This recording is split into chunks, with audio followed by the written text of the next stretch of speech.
Oi, gente, aqui Christian Dunker, psicanalista, professor da USP, anunciando o nosso próximo curso, junto com o Cláudio Tebas, a Revolta dos Patinhos Feios. É uma continuação do nosso trabalho, Psicanalista e o Palhaço, Palhaço e Psicanalista, que todos vocês podem ter acesso aí na internet. Quem quiser se informar mais sobre o que é a Revolta dos Patinhos Feios, esse curso que busca oferecer recursos para que você possa ser mais autêntico e acolher a sua patice interna, aqui na página tem todas as informações, olha eu patisticamente engasgando, para você saber como que é.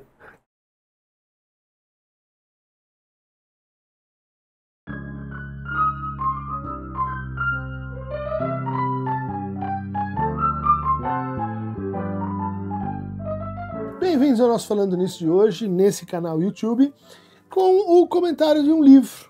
Um livro que apareceu no final do ano passado pela editora Perspectiva, do nosso querido Rafael Alves Lima, Psicanálise na Ditadura, 1964-1985, História Clínica e Política, né?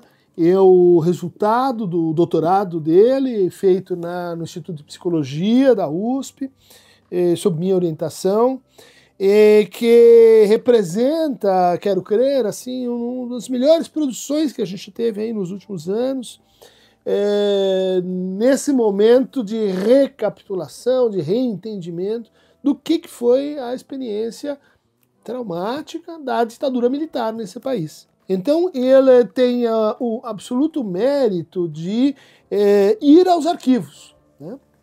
Ou seja, essa regra de ouro aí que se popularizou com o Foucault, com a tradição mais contemporânea, né, da história das ideias, inclusive da história da filosofia, das histórias práticas, né, da gente trabalhar de fato com os arquivos. Então os arquivos do ICOD, os arquivos nacionais, os arquivos da Tortura Nunca Mais, que é uma prática que a gente não observa tão regularmente, né? Ainda que esses arquivos estejam aí, sejam públicos, sejam no fundo o ponto de partida da nossa memória. Os arquivos, por exemplo, dos pensadores, dos homens públicos, das mulheres públicas, que falecem e que vão, né,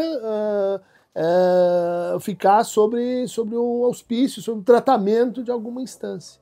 Nós temos um caso grave aí no Brasil, né, de falta de cuidado com essa tramitação, né?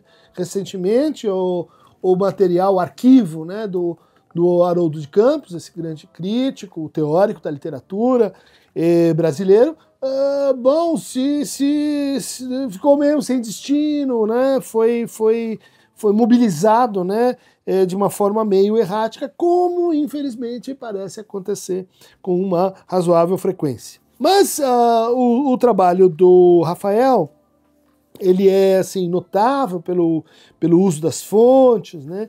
Ele atualiza, ele tem assim no seu background o grande impacto que Elizabeth Danto, né, que escreveu as Clínicas Públicas de Psicanálise, que esteve aqui com a gente, até o Rafael trabalhou ativamente na vinda dela, né, que começou a então mudar um pouco a representação social, de que foi a psicanálise lá na Rote Wien, né, na Viena Vermelha, do Entre Guerras, de como ela tá presente ali nas pré-escolas, nos postos de saúde, como ela fez parte, né, dessa ideia de acesso à saúde mental para todos. E então o trabalho do Rafael, ele vai examinar as diferentes, como ele chama, né, rotas filiatórias, as rotas imigrativas, os segredos, né, a função do segredo, que atravessou então a psicanálise, atravessou a maneira como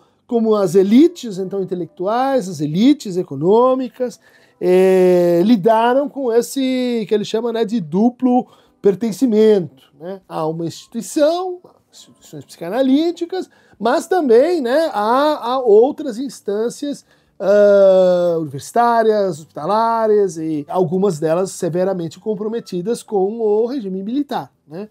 Então, eu acho que é um passo aqui que desdobra, né, os trabalhos, muitos, né, sobre o caso Amilcar Lobo, né, para quem não lembra, né, tem aí o trabalho, né, da brasileira Besserman Viana, que denuncia a presença de um psicanalista nas cenas de tortura, de como isso foi, então, falado em análise, mas, no fundo, esse analista tinha feito a análise com um analista que tinha se formado, vamos dizer assim, nos tempos sombrios na Alemanha, no momento em que a psicanálise passa por essa purificação, por essa arianização, né, que comprometeu, né, quer dizer, muitos analistas durante a guerra, quando o Matthias Göring decide que, bom, aqui ou vocês se convertem, né, a uma psicanálise, fazem uma psicoterapia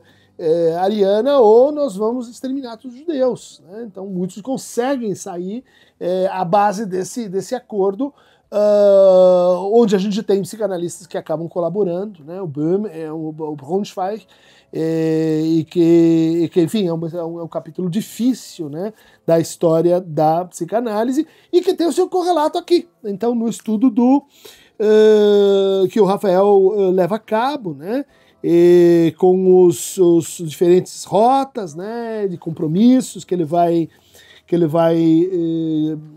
reconstituindo, até o ponto mesmo, né, de colocar como esse silenciamento ele opera dentro das instituições, e ele opera mimeticamente, produzindo situações de ascensão de carreira, produzindo espaços para que a violência se institucionalize, ela se desdobre, né? Ela encontre uma espécie assim, de versão em espelho, mesmo sem aderência explícita aos ditames fascistas, conservadores e autoritários, né? Quer dizer, isso é um estudo essencial para a gente entender os efeitos psicológicos do autoritarismo, né? De como ele vai se desdobrando e produzindo microviolências, e produzindo micro-hierarquias, e produzindo silenciamentos que depois a gente não reconhece mais como articulados com essa situação de base. Bom, ele se dedica, né, principalmente ao eixo Rio-São Paulo, mas também fala de Minas Gerais, mas também faz algumas pequenas incursões em torno do poder de generalização, de uma análise assim concentrada. Há todo um trabalho assim, eu diria, muito inédito, muito original,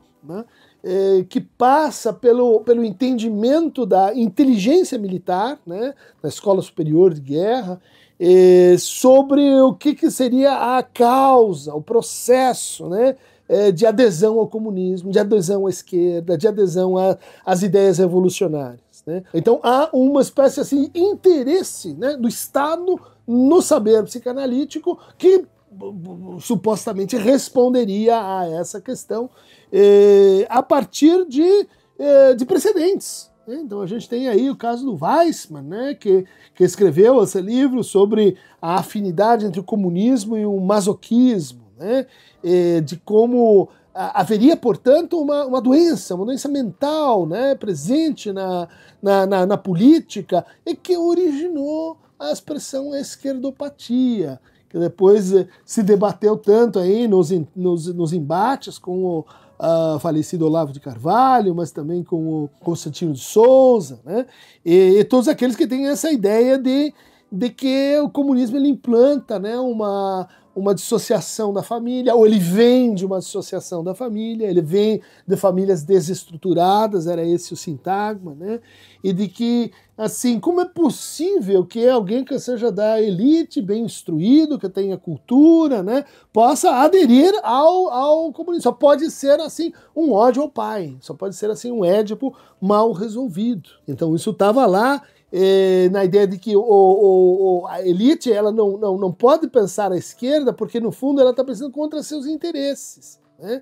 Ela está pensando que ela está indo contra a propriedade privada, ela está, no fundo, querendo que sua casa seja invadida, querendo que ela perca as propriedades que ela tem, e não, né, o mais óbvio que ela queira que todos tenham, né, acesso aos mesmos bens, ou pelo menos a um nível elementar, né, de vida. Bom, o comunismo então é impensável, inconcebível, fora de uma operação de persuasão teatral, né, de envolvimento e captura das mentes, né, e isso se coliga. Então o Rafael traz todos os dados, né, com essa ideia de que existe um livro, né, um livro manual de psicopolítica, e que ele é usado pelos terroristas para criar essa super força, né, de influência, de adesão e conversão dos espíritos, né, que precisa ser rebatida, que precisa ser combatida,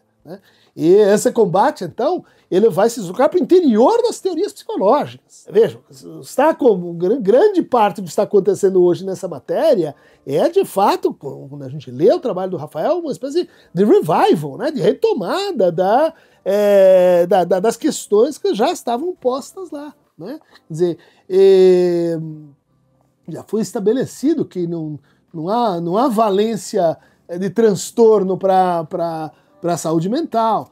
Não sei que a gente considere assim o âmbito da formação de personalidades, né? Personalidades autoritárias, né? Personalidades que têm maior propensão a ser capturadas pelo fascismo, mas nos transtornos, né, mais centrais, eles são assim democráticos, né? São distribuídos pela população, de acordo com todos os espectros políticos. Então, esta conexão, ela é uma conexão ideológica, né? É uma conexão que está no mesmo escopo, né, do racismo, da ofensa de classe, da opressão de gênero, de tudo isso que a gente usa e tem se acostumado, infelizmente, né, a usar conceitos, expressões clínicas, às vezes, para ofender os outros, né? Para atacar, né? E para, no fundo, um argumento, né, de destruir a pessoa do outro. O Rafael vai fazendo ele usa o método prosopopeico, né?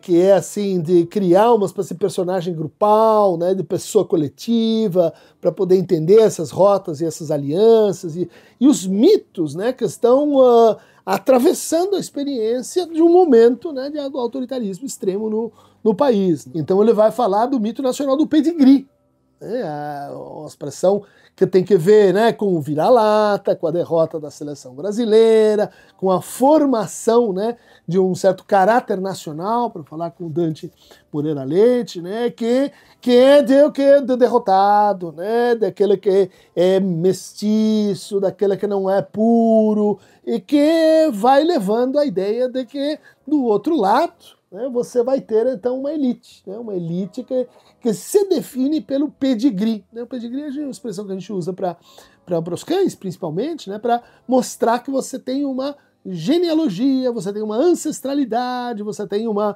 família que, no fundo, está dizendo que ela justifica que eu tenho o que tenho, justifica a minha autoridade, o meu lugar social e assim por diante. A despolitização, a atitude de dizer assim, eu não me meto com isso, eu estou fazendo ciência, eu não estou fazendo política, eu estou simplesmente seguindo ordens, eu não preciso de reflexão moral, eu estou agindo dentro da lei, portanto eu estou agindo eticamente. Quer dizer, todo esse conjunto de vamos dizer assim, deflexões, né, discursivas, e ele vai perceber, né, localizar, mapear nos documentos, né, como parte da psicanálise que se desenvolvia no país e que foi juízo, vamos dizer assim, no atacado do livro, né, que foi em grande parte conivente, em alguma medida assim, colaborativa,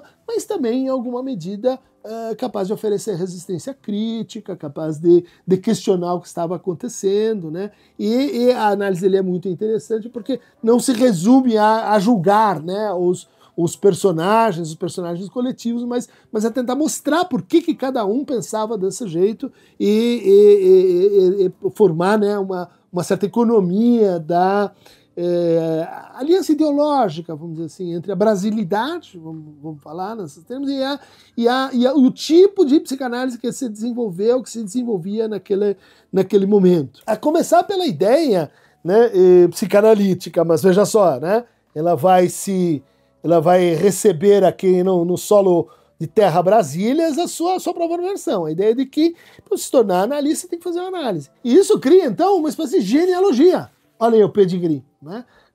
Cria olha, com quem você fez análise, quanto tempo. Bom, esse analista, que é o seu analista, eu reconheço de que maneira, ele está na minha turma, não está na minha turma. E aí vai se formando essa grande teia, né, de relações e de lógicas de reconhecimento. Pelo quê? Por de onde você veio, né? O que pode gerar muitos desfavorecimentos, pode gerar muita segregação, muita opressão. Mas aí, né, quer dizer, isso suporia um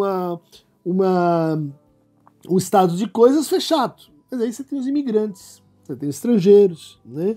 E não é só um assunto de quem fez análise com quem, porque no limite você vai perdendo, né, a extensão de reconhecimento com esses que vêm de fora. O que parece uma ideia bem interessante, porque introduz uma certa porosidade, introduz um certo balanceamento, né, nessa lógica provincialista, né, essa lógica que o quê? Psicanálise no fundo, e esse é um ponto que bem interessante, né, bem pertinente, da crítica de Derrida, de Guattari e Deleuze, né, de que a psicanálise ela se desenvolve no âmbito de um certo familiarismo, né?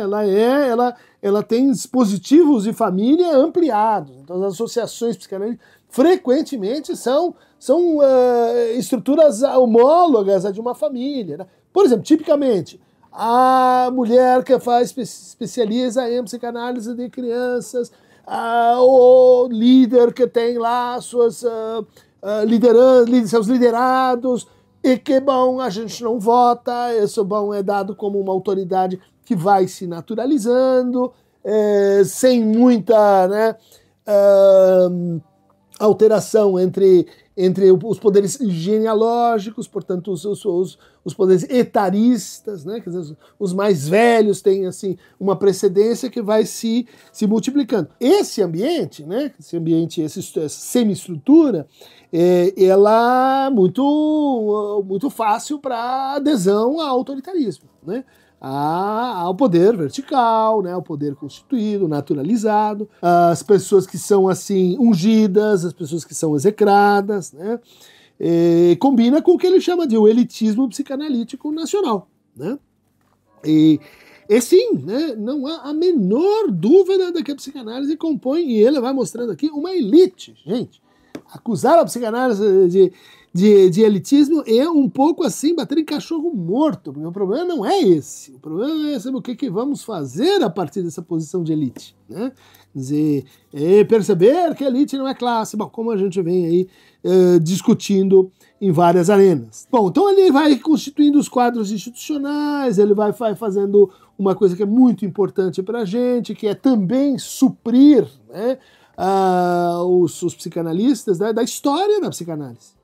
A gente tem alguns historiadores, né, os Valadares, o próprio Fuad Quirilos Neto, que fundou aí a sociedade, né, de história da psicanálise, mas é muito, muito incipiente. E de fato, o Rafael ele se destacou, né, sobejamente como um aluno notável. Foi passar, né, fez um estágio na Inglaterra,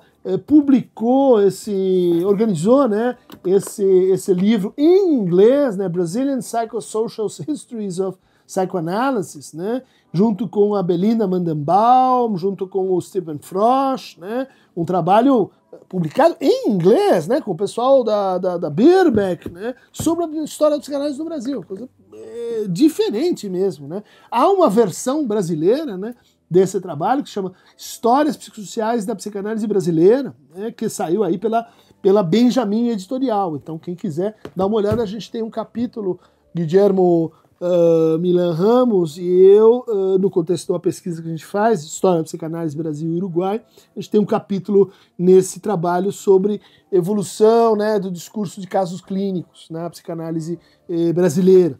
Desde aqui do começo, né, desde os nossos compromissos com a psiquiatria de vanguarda, mas também com a psiquiatria mais ortodoxa, mais conservadora, né, na Sociedade Psicanalítica do Porto Alegre, onde a coisa foi bem pesada, né, onde até o fim, acho que foi um dos lugares, né, onde a gente teve até o fim uma luta encarniçada para que somente médicos pudessem exercer a psicanálise. E vejam, né, num lugar assim, onde a gente teve teorias de conservadorismo, a gente teve em seguida, né, a fundação da POA durante muitos anos, uma instituição pioneira na democratização das instituições psicanalíticas brasileiras. Então, um apanhado de histórias, a gente vai vendo, né, como a psicanálise se estabeleceu em Minas Gerais, né, a figura do Malomar Edelweiss, né, que são figuras assim que a gente olha e fala, puxa, mas como essas pessoas elas migravam de um estado para o outro, elas eram abertas a outros saberes, né, liam outras coisas, às vezes coisas que a gente diz, não, mas eles liam hipnotismo, praticavam hipnotismo, olha só como o teatro, o psicodrama entrou no meio da história, né? E outro ponto muito bom do trabalho do Rafael é que ele trabalha também, ele mobiliza também as revistas de psicanálise, né? Então ele vai mapeando como essas revistas, por exemplo, a primeira revista lá de 1927, né, quando o Durval e o Franco da Rocha elas fundam a primeira associação de psicanálise não sei se no hemisfério sul, mas certamente nas Américas, né, e lançam em 27, 28 uma revista, olha lá, no mesmo tempo que o próprio Durval está publicando na Claxon, né, revistas modernistas, em 24, então havia toda uma efervescência ali no início da psicanálise que não foi à frente, né, que passou por uma espécie de interrupção e um reinício, né, como se a gente tivesse um próton pseudos na psicanálise no Brasil. Ela começou uma vez, começou meio errado, então começou uma segunda, com os mesmos personagens, né, com a chegada de outros, né, mas o que aconteceu é que a gente teve aí um atraso na chegada dos verdadeiros analistas ao Brasil. Verdadeiros analistas, aqueles que fizeram análise na Europa, na sua policlínica de Berlim, ou na França, né, e isso em comparação com a Argentina, por exemplo. E então a gente já teve durante muito tempo a psicanálise se aportando no Brasil pela literatura, pela linguística, pela história, pela sociologia, né, com Roger Bastide, pela antropologia, pela psicologia, mas com esse, complexo de vira-lata. Não temos verdadeiros analistas. A gente faz uma coisa aqui que é importar as ideias e a gente se deixa enganar facilmente, a gente venera os autores estrangeiros simplesmente porque eles são estrangeiros. Isso explica nosso rebaixamento, vamos dizer assim, identitário quando você fala das psicanálises brasileiras. O Rafael não entra muito nisso, mas a gente pode entender, né, a chegada do lacanismo como uma espécie de resposta a esse estado de coisas que está sendo aqui descrito, né, como uma resposta de esperança crítica, mas também de esperança refundacionista, mas também de esperança, vamos dizer assim, de deslocamento do eixo, né, da Inglaterra para a França, e às vezes comprando analogias e paridades incorretas, né? Mas com uma esperança minimamente liberal, republicana, de uma psicanálise mais aberta e retomando, né, e reativando o que se pode ver aqui de uma maneira muito, muito interessante, né, que é para um estrangeiro absolutamente estranho, como a psicanálise se embrenhou pela juventude católica católica ou cristã brasileira durante os anos da ditadura militar, né? Por quê? Porque houve uma resistência dentro das instituições religiosas e essa resistência ela acabou pegando carona, né, com os ensejos de renovação do pensamento. Então, a chegada dos diferentes tipos de marxismo, né, mas também a chegada do pensamento de Heidegger, da tradição dialética, que se articulou com a tradição crítica brasileira, né? Isso que a gente esquece, que tem lá, desde Joaquim Nabuco, tem gente pensando no Brasil criticamente, ou seja, Rafael não brotou do nada também, né? Ele tem gente atrás de si, ele reconstitui o caso da Virginia Bicudo, muito bacana, né?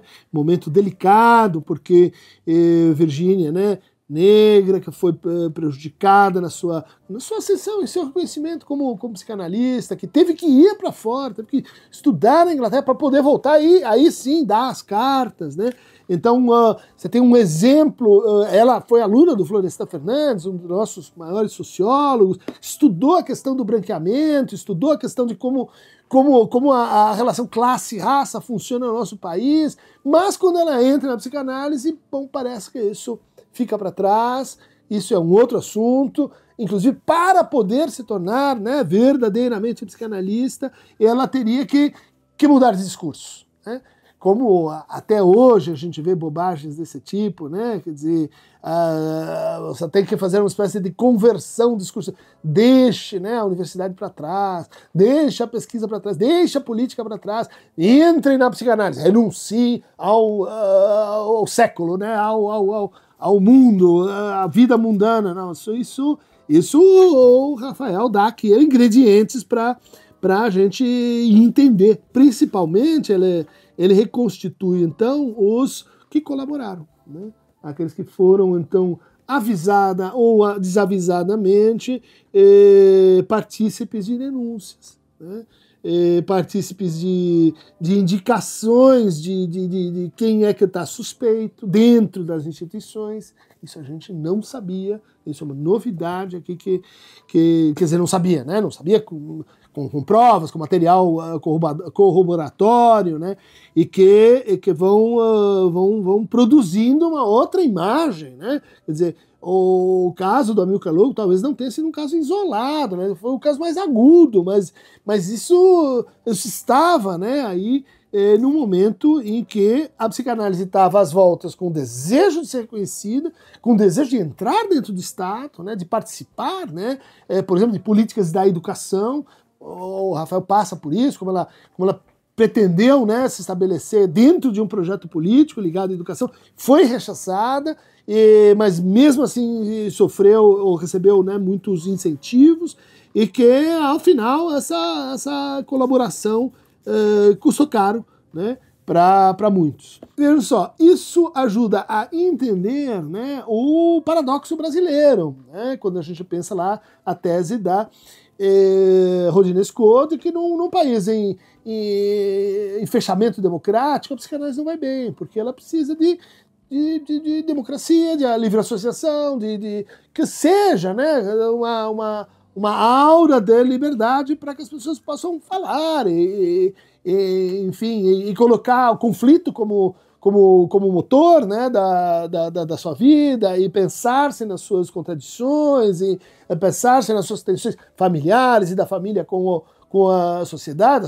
com a comunidade. Bom, isso tudo seria uma condição. O Rafa vai lá e diz, não, olha só, também a opressão, também o clima de medo, o desamparo, a incerteza, né, elas concorrem para que aconteça isso, né, que ele chama, junto com outros autores, de o boom da psicanálise. Boom que a gente brinca, né, durante a orientação, né, o boom da psicanálise, né, o boom no sentido de uma popularização, né, outros vão dizer, olha só, tá deixando de ser elite, tá, virou o boom, tá, todo mundo, qualquer um pode, olha lá, não estamos mais nós, entre nós, nosso condomínio aqui, né, ambígua a nossa reação, né, e veja como isso acontece lá, isso reaconteceu aqui, no momento em que durante o regime Bolsonaro, a gente teve um crescimento do autoritarismo no país e um crescimento assintoso, né, assim,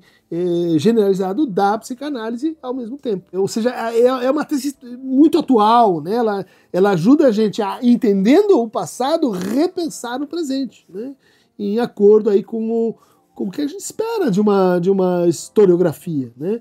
Então ele passa pela importância do freudo-marxismo, né, nas universidades, mas também como algo que foi impulsionado pelo crescimento do autoritarismo, né, e as novas formas de vigilância, né, os conflitos entre gerações, as imposturas, né, a criação bom, numa situação em que você, como psicólogo, né, e eu vivi isso aí, quando estava na faculdade ainda era assim, claro que você se formava em psicologia, você podia gostar de psicanálise, então você fazia o quê? Psicoterapia de base analítica, né? Você teve aulas de Freud na faculdade, né? Você não vai abrir um consultório e dizer eu sou psicanalista, você não vai fazer isso, né? Porque isso é assim a rota da impostura, né? A rota da pessoa que está se aproveitando, né? Da falta, da mão pesada da lei, da ordem, para fazer uma coisa que é ilegítima, né? Pode ser assim, não tem lei que contraria, então eu vou lá e faço. É ilegítimo. Então o Rafael ele vai buscar, né, como isso aflora no momento em que você tem uma classe média, né, uma classe média que está entrando nas universidades públicas, muitas vezes pela primeira vez, né, é uma classe média que anseia por profissões que permitam um sonho de ascensão social, né? E daí a psicologia é uma dessas profissões, e dentro da psicologia a psicanálise é aquilo que representa a elite. Bom, isso pressiona no sentido de que também os psicólogos possam praticar psicoterapia, né? Veja, isso foi uma decisão tomada dentro, né, no espaço da ditadura militar. A psicologia começa em 62, eu acho que a definição da profissão do psicólogo acontece em 64, 65, enfim, durante esse período, né? Então, mais do que em outros lugares, a psicologia, não só a psicanálise, a psicologia brasileira está profundamente entranhada, né, com a maneira de pensar, né, normas, regras, autarquias, CRPs e companhia, da época da ditadura militar. Infelizmente, a gente tem isso também incrustado na Universidade de São Paulo, né? Na Universidade de São Paulo, o regimento geral é de, se não me engano, 63, 62, e que foi sendo assim maquiado ou melhorado e etc., mas nunca houve, de fato, um reinício, né? Dizer, olha, isso aqui você deturpou de tal maneira a função, né, da universidade que a gente precisa de pensar, né, conselhos paritários, o que são os departamentos, qual é a lógica, né, de uma universidade que tenta ser assim de massa, né, no sentido de ter 80 mil alunos, pujante, e ao mesmo tempo de ponta, né? Isso a gente não tem muito no mundo, e a USP tentou esse caminho e parece que vem sendo assim bem sucedida, tá aí entre as 100 melhores do mundo, em muitas áreas, tem muitos níveis entre as áreas, né? Mas apesar disso, apesar das pressões em contrário, a psicologia, a USP produz, acho que quase metade da produção científica nacional. É muita coisa, e isso é um problema, isso não é só uma virtude, é uma excepcionalidade. Então tá aqui um caminho, né? É um texto longo, a gente tem vários desdobramentos que o Rafael faz, o texto é agradável, ele é uma história que podia ser um romance, né?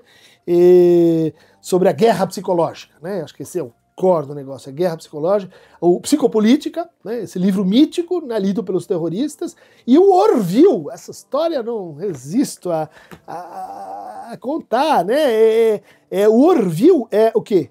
O livro feito pelos militares para combater, né, mas produzir ao mesmo tempo esse suposto saber, né, que controlaria mentes e almas, né? Então o Orville é o livro ao contrário, né? É o livro ao contrário, né? É um pouco como o protocolo dos sábios do Sião, né? Inventado para a gente dar consistência para aquela teoria conspiratória, né? Então, gente, está aqui uma apresentação, um convite, um dos meus alunos mais queridos, que acho que melhor representa o que a gente faz no Laboratório de Teoria Social, Filosofia e Psicanálise. E para mais indignações, clique aqui no Aqueronta Movebo.